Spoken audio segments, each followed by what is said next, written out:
Jaisalmer Barmer Lok Sabha seat पर त्रिकोणीय हुए मुकाबले में कांग्रेस की तरफ से उम्मीदवार हैं उमेदाराम बेनीवाल, जो कि आरएलपी छोड़कर कांग्रेस में आ चुके हैं।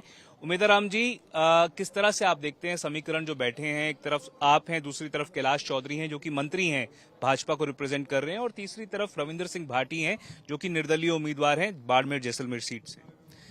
इस बार बाड़मेर जैसलमेर बालोतरा जो लोकसभा क्षेत्र की सीट है वो बिल्कुल रोचक है मुकाबला। और इस बाड़मेर जैसलमेर बालोतरा की जनता ने इस बार कांग्रेस पार्टी के पक्ष में मतदान करने का पहले से ही मन बना चुकी है और जनता का फुल आशीर्वाद है और जबरदस्त उत्साह है, जोश है और जोश जुनून के साथ में चुनाव लड़ेंगे और जीतेंगे। माना जा रहा है कि आपका पक्ष ये सोचकर आशान्वित है कि जो जाट कम्युनिटी है वो भारी संख्या में बाड़मेर जैसलमेर सीट पर है, पर रविंदर सिंह भाटी निर्दलीय उम्मीदवार हैं, राजपूत समुदाय से आते हैं। क्या आपको लगता है कि वो सेंध लगा सकते हैं आपके वोटों में? नहीं, ऐसा कुछ नहीं है। ये चुनाव है जो भाईचारे का है, अमन का है, प्रेम का है, आपसी जातिवाद और धर्म, इनसे सब चीजों से ऊपर उठकर एक इंसानियत के नाते सच्चाई और अच्छाई। क्या अहम मुद्दे हैं आपके हिसाब से सीट पर? अगर आप जीतते हैं तो क्या आपके हिसाब से सबसे बड़े मुद्दे या समस्याएं हैं जिनको आप हल करना चाहेंगे? देखिए, सबसे बड़ी समस्या तो किसानों की है। जो मोदी सरकार ने वादे किए थे, किसानों की आय दुगनी करना, हर घर जल और नल लगाना, हर घर तक बिजली और हर घर की छत पक्की करना, तो वे सारे वादे अधूरे के अधूरे रह गए। और किसानों की आय दुगनी करने वाला जो मुद्दा था 2023 तक आय दुगनी कर देंगे, तो वो उस मुद्दे से भटक चुकी है और अब उनका नाम ही नहीं।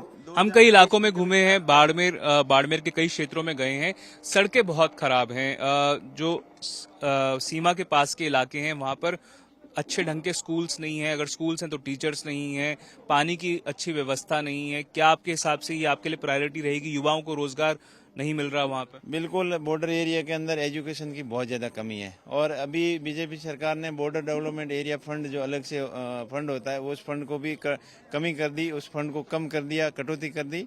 और वैसे पूरा बॉर्डर एरिया के अंदर तो बहुत ज़्यादा समस्या है। तो हमारा मेन फोकस रहेगा एजुकेशन को बढ़ावा देना, अच्छी शिक्षा हो और मूलभूत सुविधाएं, सड़क, पानी, बिजली, ये मूलभूत सुविधाओं के साथ में शिक्षा हमारा मेन उद्देश्य रहेगा। शिक्षा के क्षेत्र में हम बिल्कुल डिजिटल एजुकेशन, स्मार्ट क्लासरूम, इस माध्यम से स्टैंडर्ड के अंदर बदलाव लाने का प्रयास करेंगे। ये बताइए कि आपकी यूएसपी क्या है? आपके हिसाब से क्या ऐसा है जो कि बाकी दूसरे नेताओं में नहीं है, रविंदर सिंह भाटी में नहीं है, कैलाश चौधरी में नहीं है? आपके हिसाब से लोगों को क्यों वोट देना चाहिए आप?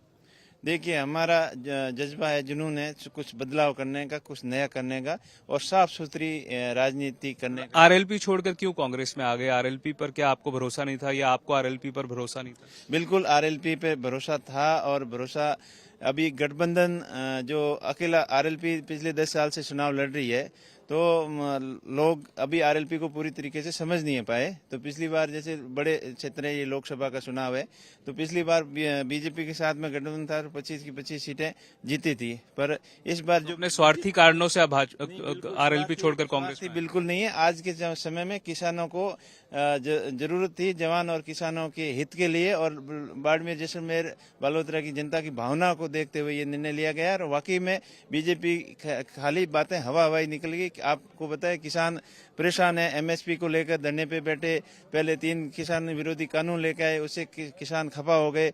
और जो किसानों को फसल बीमा के माध्यम से किसानों को ठगा गया, करोड़ों रुपए प्रीमियम सरकार है किसानों से ले लिया गया, लेकिन कंपनियों ने क्लेम के रूप में देला भी नहीं दिया। साफ तौर पर ये थे उमेदाराम बेनीवाल, कांग्रेस के प्रत्याशी बाड़मेर जैसलमेर सीट से। तो जहां एक तरफ रविंदर सिंह भाटी उंखार भर रहे हैं, तो दूसरी तरफ उमेदाराम बेनीवाल हैं और तीसरी तरफ कैलाश चौधरी हैं जो कि वर्तमान में नरेंद्र मोदी सरकार में मंत्री हैं। कैमरा पर्सन निखिल शर्मा के साथ मैं देवंकुर वधावन, बाड़मेर आज तक।